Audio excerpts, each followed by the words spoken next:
Good afternoon and thank you for joining us. I'm Shaley.Sanders. This afternoon started off warm, but a cold front and showers are headed our way. Here you can see an officer punching 20-year-old Jose Escarcega several times. Now you take one look at this structure and you know it needs a lot of work. In fact, city council members estimate about $50 million worth of renovations. The Texas Tech Red Raiders were in action today playing against the UTEP Miners. They were trying to bounce back after a rough game against Sam Houston State. One person was shot and killed today at an apartment complex that's part of Texas Southern University. A Littlefield man accused of injuring a police officer back in July will not have his bond reduced. 80 feels good. I'm telling you. 80 feels good. I'm gonna have to start getting out my jacket at 80 because I'm so used to these hot temperatures. We requested the Texas Department of Licensing and Regulations file on WTLS, and this is what we received. Karen and Abner, Lubbock police tell us that things went downhill quickly with shots being fired both inside and outside of this grocery store. In fact, you can see a bullet hole right here. This is dash cam video we obtained from the Lubbock Police Department, who responded to the aggravated assault around 7:30 this morning. Could you do that, or do you have a fear of heights or anything? The balloon thing is cool, but the fact about being, what, hundreds of feet up in the sky? No. You told me that you can spin the ball on my finger. Yep, I got it. And I don't play basketball, so this will be interesting. Just hold it super tight like a statue, Okay, and I got you right here. Right there. Hold it super tight, and boom, you got it. Sharon, on Saturday, this ballpark will be filled with more than 4,500 Texas Tech baseball fans. And let me tell you, tickets sold out fast. You may remember back in September, Lubbock County Commissioners voted for pay raises for all county elected officials, including themselves. But what you may not know is that county commissioners use your tax dollars to hire a public relations consultant for advice on the best way to tell you about those raises. Investigative reporter Shaley.Sanders joins us now with the latest. Shaley? Karen and Abner, county commissioners gave themselves a 38% raise. We requested copies of all documents and invoices regarding the Lubbock County Commissioner's pay raise and its public relations consultant. What we found were emails advising the pay raise issue be buried in other commissioner news when announced to the public. We began questioning the transparency of these pay raises, so we sat down with a county commissioner to discuss the advice your tax dollars bought. Roughly $20,000 is the most we've spent in 1 year. With this one company. Lubbock County Commissioner Patty Jones says commissioners hired a PR company nearly a decade ago to help with elections. According to this commissioner's court agenda from July 28th of last year, commissioners were to consider exempting a contract with the PR company from competitive bidding requirements as a professional service. At that point, had the commissioners read the contract? We worked off of a PO, and a PO can be a binding contract just like a regular contract. We requested a copy of the contract you had with this PR consultant, and I guess because you guys were working off of POs, we were not provided with one. Did that have anything to do with the decision not to use this consultant moving forward? Yes, I would say that it did bring it to our attention to kind of look at our practice.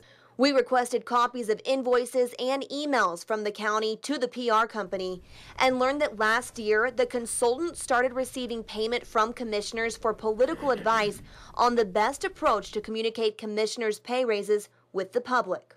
I have an email pulled up here, and you can take a look at it from August 21st, where the PR consultant says, I still want to stay as benign as possible, and on my end, I'm working to load up media with as much other news items per elections info and other items to keep them as busy as possible as we head into early voting. So it sounds like you're trying to bury the pay raises. Yeah, and I understand. Reading those emails to look at them, yes, I can understand where it looks like it was trying to be buried. Now, those were the PR's words about let's be benign. Bury it, pull a fast one, or as the PR consultant refers to it in an email to commissioners, dodging the media bullet. Somebody from the outside looking in looked like we were trying to pull a fast one on Lubbock County, and we weren't. In that same email chain, Jones writes to the PR consultant, quote, we've discussed that if the media is present, Greg, a county employee, will make a presentation. If they are not, we will take swift action on the item and move on to the next agenda item. Do you think that that's fair to the taxpayers who were present that day?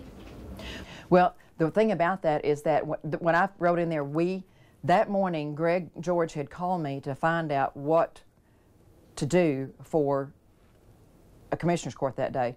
So when I reference in there that was in a conversation that I had with Greg George that he and I talked about it, and that if the media was there, we'd make the presentation. If not, then he wouldn't need to be there to make the presentation. We'd just go ahead and go through the agenda just like we normally would. Do you think if more people had been in attendance, the presentation might have been given? Yes, I do.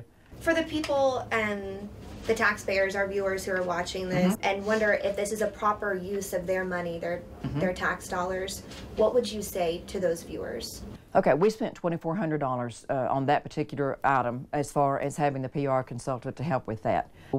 We felt like that let's give this a try this time to see about getting the word out and the reasonings why, so that maybe we could get a little different, I guess, if you want, for lack of words, a different spin on it. So as far as that, we are effectively giving raises to all the elected officials in Lubbock County, not just ourselves. Did it work? No. We're still getting, we gave ourselves raises. We are told 28 county employees received a pay raise. County Judge Tom Head's salary jumped about $32,000 to almost $110,000. County commissioners' salaries jumped more than $22,000, putting them at almost $80,000. Jones says this is the 4th pay raise in 12 years. She says as of the beginning of this year, the PR company is not being paid by Lubbock County. Now, we want to know, do you think Lubbock County officials tried to bury the announcement of recent pay raises? We have set up a poll on our website at kcbd.com. Karen and Abner. Thank you, Shaley. This is KCBD News Channel 11 at 10. A Lubbock man is in the hospital tonight after police say he attacked a Walmart employee with a baseball bat and threatened another with knives. Good evening and thank you for joining us. I'm Shaley.Sanders. This is dash cam video we obtained from the Lubbock Police Department, who responded to the aggravated assault around 7:30 this morning at the Walmart off of the Marcia Sharp Freeway and Avenue Q. Police say they found 50-year-old Martin Salazar Hernandez still armed outside the store. As soon as he's released from the hospital, he'll be booked into the Lubbock County Detention Center charged with resisting arrest, unlawful carrying of weapons, and 2 counts of aggravated assault. Police say they aren't sure of the motive behind the attack, but tell us when Hernandez refused to drop his weapons, one officer began firing less lethal munitions from an LPD-issued 12-gauge shotgun in an attempt to incapacitate him. The officer fired a total of 4 rounds from the same shotgun as another officer attempted to strike Hernandez with a taser. One of the less lethal munitions inadvertently struck Hernandez in the head, causing a serious injury to one of his eyes. Assistant Chief Greg Stevens says this was a deadly force situation, and he praised the responding officers for staying calm and coming up with a good plan. This certainly could have ended in the loss of human life, and they were able to avoid that by relying on the equipment they're issued, the training they received with that equipment, and again, their ability to remain calm, formulate a plan, and then execute that plan effectively. This incident sparked 2 separate investigations, one surrounding the assault and an officer-involved shooting investigation that was prompted by Hernandez's injuries. If you would like to view the raw dash cam video, you can find it online on our website at kcbd.com. Well, Petersburg police need your help locating this missing teen. 14-year-old Nathaniel Barrentez was last seen on August 18th. He is 5'7", weighs 122 pounds, and has brown hair and blue eyes. If you have any information about Nathaniel, you are asked to contact the Petersburg Police Department or the Hale County Sheriff's Office. Their numbers are there on your screen. Well, today, family and friends attended the funeral service for Rawls High School teacher Welda Cook. Authorities say Daniel Martinez was driving on the wrong side of Highway 207 and crashed into Cook's vehicle. Martinez is listed in good condition at Covenant. Cook's family has established the Welda Cook Memorial Scholarship Fund, which will go towards graduating seniors at Rawls High School. You can donate at any First Bank and Trust location. Well, if you liked the cooler weather we had earlier this week, you will be happy to hear that a cold front is headed our way. KCBD News Channel 11's Cutter Martin joins us now from the First Alert Forecast Center. Cutter, can we expect rain, a cool down? 300 families participated in Mega Clothes Giveaway today. Experience Life Church partnered with the Bridge of Lubbock to host the annual Bridge Bash, a fun way to reach out to the community as they send their children back to school. This event is for families across the South Plains who struggle to pay for school supplies and clothing. Today, kids walked away away with backpacks, school supplies, and bags full of clothes, and they had fun while they were there with bounce houses and food. Now, if you missed today's event, the Bridge of Lubbock opens their clothing closet twice a month. Just call the number you see here on your screen for more information. We also have this information on our website at kcbd.com. To get everyone ready for the start of a brand new school year, a local coalition hosted a big back-to-school kickoff party where they handed out 1,000 backpacks filled with school supplies. The Lubbock County Voices Coalition hosted this event at the May Simmons Community Center, where they had food, giveaways, live music, and information on how to maintain a drug-free lifestyle. Well, the first day of school is almost here, like you just mentioned, and with summer coming to an end, we want to know what you guys are doing this last weekend before school starts. Now, here is some inspiration for those photos that we want to see. Here are college photos. This is Taylor Langston. Hey. Cutter, there you go. You graduated from Tech, and here I am, TCU. I know there's lots of Tech fans in the area. That just means I'm best. I'm the most liked here. I don't know about that. I don't know, but I think you got some extra fans tonight for sure. Taylor, you graduated from ACU. Abilene Christian, 2013, baby.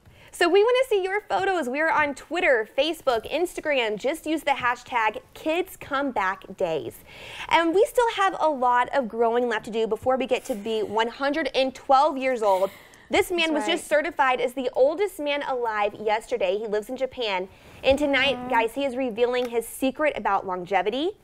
Do you think you know what it is? Cutter, I bet you have a good guess. Dr. Pepper. That's a popular answer these days. That is a popular answer.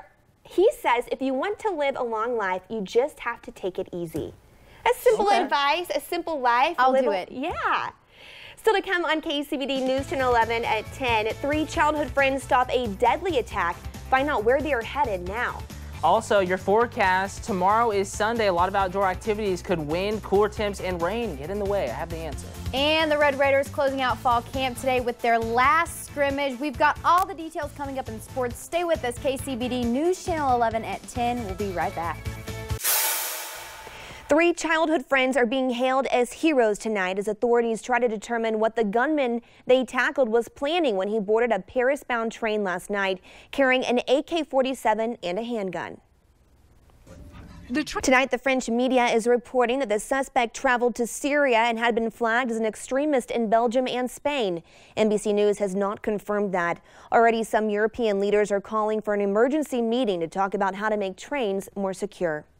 Abortion opponents plan protests at more than 300 Planned Parenthood clinics across the country today. The purpose was to draw attention to recent videos showing Planned Parenthood staffers talking about the sale of fetal tissue for profit.